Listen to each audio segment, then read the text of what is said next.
Everyone wants to know what you think. Not just about big things, about everything.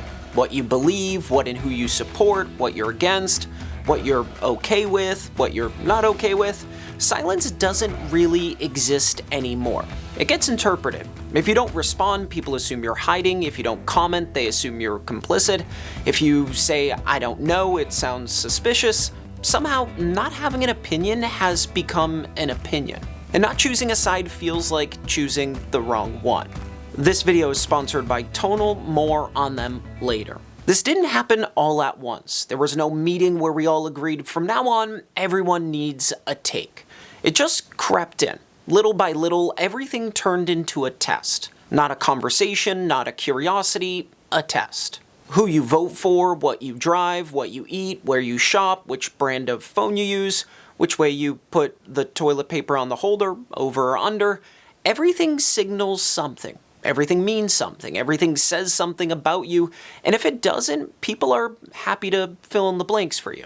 What's exhausting isn't disagreement, it's the constant requirement to decide. To judge, to react, to pick, to explain, to justify, to clarify, to reassure everyone else that their opinion is the right one. Because a lot of the pressure to pick a side isn't really about changing the world. It's about making other people feel less alone in their position. Agreement has become emotional validation. Disagreement feels like a threat, and neutrality, that feels like betrayal. What's wild is how little of this actually affects our lives. We'll spend hours forming strong opinions about things that have zero impact on how we spend our day, but somehow still can't decide what to eat for dinner, or whether we actually like our job, or if the relationship we're in is making us better or smaller. We'll argue fiercely about abstract ideas while avoiding the concrete decisions that would actually change our lives. That feels backwards because it is. And I don't say this from some enlightened mountaintop. I say this as someone who's absolutely fallen into it. I've caught myself forming opinions just to feel current, like if I don't have a take, I was behind, out of the loop, late to the party. Not because I care deeply, but because everyone else seemed to. And there's something really seductive about having a take. It feels like participation, it feels like intelligence, it feels like you're doing something even when you're not. The real cost of this isn't that we're wrong sometimes, it's that we're tired.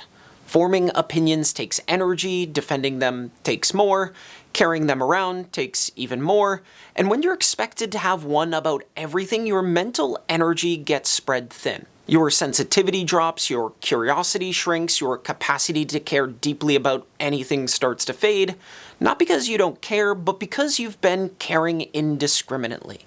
Everything feels important, so nothing really is. We've confused having opinions with having values. Values guide how you live, opinions mostly guide how you argue. Values show up in your habits, in your relationships, and how you treat people when no one's watching.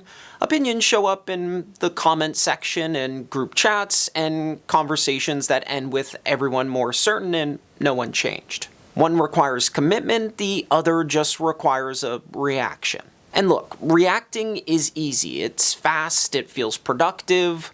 Living by your values, that's slower, quieter, much less impressive. No one applauds you for consistency, no one shares your post about going to bed on time, there's no applause for choosing not to engage, so instead we stay loud because loud feels like movement. Somewhere along the way, not having an opinion stopped being neutral and started being suspicious. Like saying, "I'm still thinking about it," meant you weren't paying attention, or worse, that you weren't a good person. But most things don't need your opinion.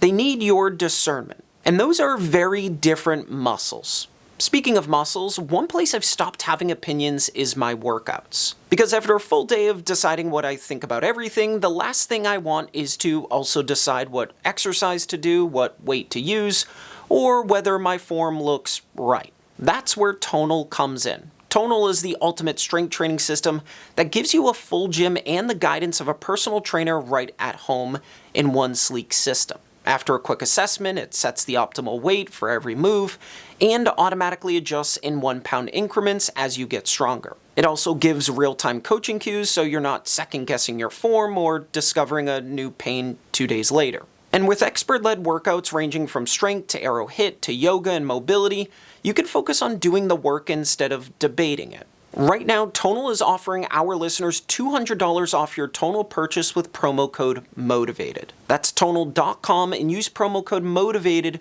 for $200 off your purchase. That's Tonal.com, promo code MOTIVATED for $200 off. Here's the relief most people don't realize they're allowed to feel. You don't owe the world an opinion about everything. You don't have to comment, you don't have to clarify, you don't have to explain yourself to strangers who aren't actually listening. You're allowed to not know. You're allowed to still be thinking, you're allowed to care selectively.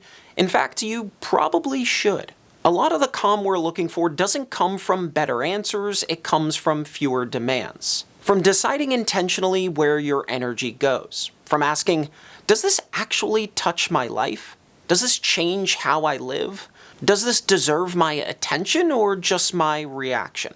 That question alone filters out a lot of noise. Because when you stop spending your energy on every external debate, you suddenly have more of it for the things that matter, like your health, your relationships, your work, your own unfinished questions, the ones that don't fit neatly into a yes or no answer. The irony is that the people who actually live by strong values often look quieter from the outside. Not because they don't care, but because they're too busy doing something about it. They're not broadcasting who they are, they're building it. So if you've been feeling exhausted lately, like everything demands a response, like silence feels wrong, like you're supposed to have a take ready at all times, that doesn't mean you're disengaged. It means you're overloaded. And choosing not to participate in every conversation might be the most intentional thing you do all week. You don't need to have an opinion about everything, you need a few values you're willing to live by. Quietly, consistently, without applause, and if you want someone exploring that alongside you, fumbling through it in real time, you know where the subscribe button is. No pressure. This isn't a test.